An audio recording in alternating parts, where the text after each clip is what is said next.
1844 ஆண்டு Karl Marx அவர்களுக்கு Frederick Engels அவர்களுடன் ஏற்பட்ட நட்பு அவரது சிந்தனையை ஒரு உலகளாவிய இயக்கமாக மாற்றியது.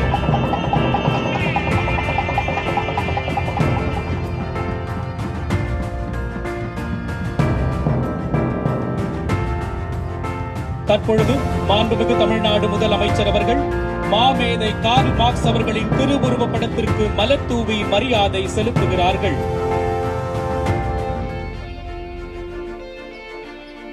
மாண்புமிகு அமைச்சர் பெருமக்களும் சீர்மிகு பெருமக்களும் மலர் தூவி மரியாதை செலுத்துகிறார்கள். 1848 ஆண்டு வெளியான பொது உடைமை அறிக்கை உலக தொழிலாளர்களே ஒன்றுபடுங்கள் என்ற முழக்கத்துடன் உலக அரசியலில் பெரும் அதிர்வை ஏற்படுத்தியது.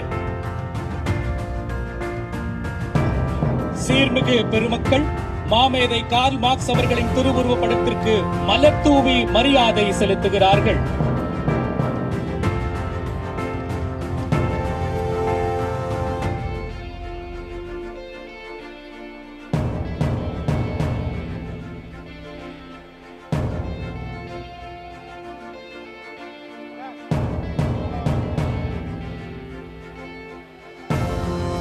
மாண்புமிகு நாடாளுமன்ற உறுப்பினர்கள், சட்டமன்ற உறுப்பினர்கள், மாண்புமிகு அமைச்சர் பெருமக்கள் அனைவரும், மாண்புமிகு மேயர் அனைவரும்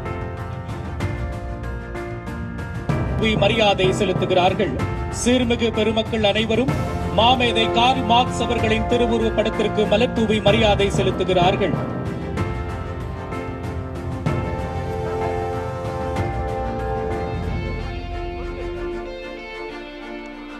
மாமேதை கார்ல் மார்க்ஸ் அவர்களின் திருவுருவ சிலையின் கீழ் மாண்புமிகு தமிழ்நாடு முதலமைச்சர் அவர்களின் தலைமையில் மாண்புமிகு அமைச்சர் பெருமக்கள், சீர்மிகு பெருமக்கள் அனைவரும் இணைந்து குழு புகைப்படம் எடுத்துக் கொள்கிறார்கள்.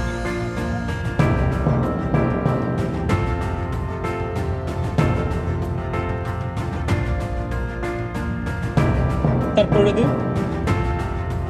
மாண்புமிகு தமிழ்நாடு முதலமைச்சர் அவர்கள் இச்சிலையை நேர்த்தியாக வடிவமைத்த